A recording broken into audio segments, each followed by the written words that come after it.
Lawyer అంతా రెడీయేనా? అంతా ready దినా. వెళదామా? పదండి. అమ్మా అమ్మా అమ్మా. ఎరా కోర్టుకి బయలుదేరావా? అవునమ్మా. ఆ డాక్టర్ని కోర్టుకు లాగి దాన్ని పరువు తీసి హాస్పిటల్ మోయించాలి. వరలక్ష్మి వాళ్ళని నడి బజార్లో నిలబెట్టి నలుగురి చేత మొహం మీద ఉమ్మించి పగ తీర్చుకోవాలి.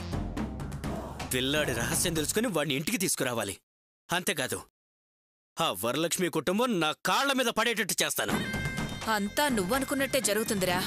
కేసు గెలిచి తీరుతావు. ఆ వరలక్ష్మి మొహం మాడిపోవాలి. లాయర్ గారు, ఈ కేసు గెలిచి తీరాలి. ఖచ్చితంగా గెలుస్తామమ్మా. మీకు ఆ విషయంలో అనుమానం అక్కర్లేదు. గట్టి ఆధారాలున్నాయి, కావాల్సిన పేపర్స్ ఉన్నాయి. శుభం రా, వెళ్ళిరా. అలాగేనమ్మా, పదలాయరు. పద. రాజయంతి, సమయానికి ఎదురొచ్చావు. ఇప్పుడే కోర్టుకు బయలుదేరుతున్నాను. ఆ డాక్టర్ని బయటికి లాగాలని కదా? అవును జయంతి, ఆ డాక్టర్ మన బయటికి లాగి దాన్ని నడి బజార్లో నిలబడతాను. ఆ అవసరం లేదు ఇప్పుడు. ఏంటి జయంతి, ఏం మాట్లాడుతున్నావు నువ్వు? పిల్లాడు దొరికాడు.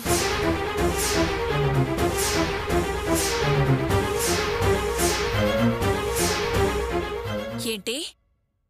పిల్లాడు దొరికాడా? ఏంటి జయంతి నువ్వనేది?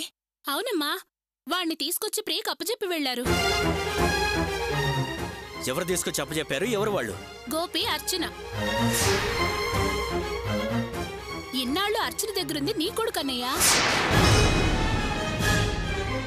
అర్చన పిల్లాడు పుట్టగానే చనిపోయాడు.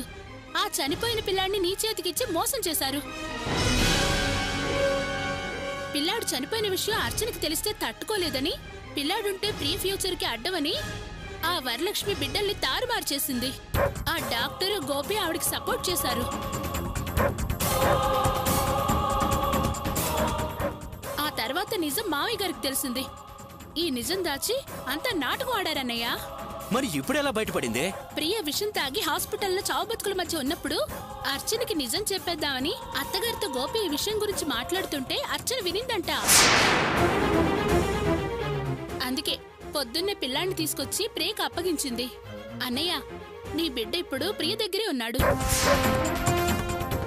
ఇంత కథ జరిగిందా? ఆ గోపి నీతిమంతుడు, ధర్మాత్ముడు, సత్యవంతుడు అంటారు. మరి ఇంత నీచమైన పని వాడేలా చేశాడే?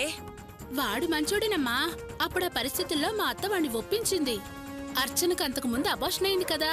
మళ్ళీ పిల్లాడు పోయాడంటే అది ఎక్కడ చస్తుందోనని వాణ్ణి భయపెట్టి బుర్రాడించేలా చేసింది. భార్య మీద ప్రేమతో ఆ పిచ్చాడు సరేనన్నాడు. అయితే నాకు ప్రియకు పెళ్లి కాకుండా చేసింది ఆ గోపియేగా? వాణ్ణి ఊరికే వదలకూడదు. నేను లేకపోతే చిల్లర పనులు చేస్తూ చిల్లరకి చేతులు చాచేవాడు నా మూలంగా ఎదుగుతూ నాకే అన్యాయం చేస్తాడా? వాడి అంతు చూస్తాను. ఆవేశపడకన్నయ్యా. కోపంతో లేచేవాడు తొందరగా కూర్చుంటాడంట. పిల్లాడి కోసం కోర్టుకు బయలుదేరావు.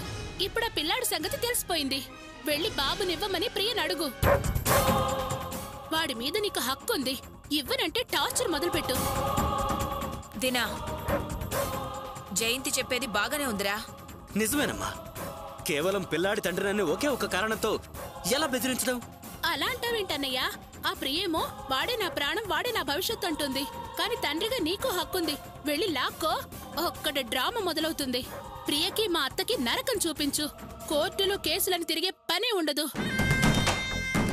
ఆ పిల్లాడి మీద ప్రియకి ఎంత హక్కుందో నీకు అంతే హక్కుంది.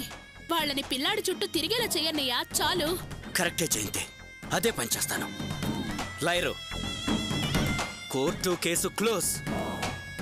ఈ మ్యాటర్ని నా రూట్లో డీల్ చేస్తాను. రౌడీ మార్గం, నో రాజీ మార్గం. ఓకే దినా, నీ ఇష్టం. వస్తాను మరి. వస్తానమ్మా. జయంతి, నా కొడుకు బతుకున్నాడన్న విషయం చెప్పావు, సంతోషం. వాడిని అడ్డం పెట్టి వాళ్ళని ఏడిపించడం ఇంకా ఇంకా హ్యాపీగా ఉంది. ఏడిపించడమే కాదన్నయ్యా, వాళ్ళ గుండెల్లో గుణపాలు దించాలి.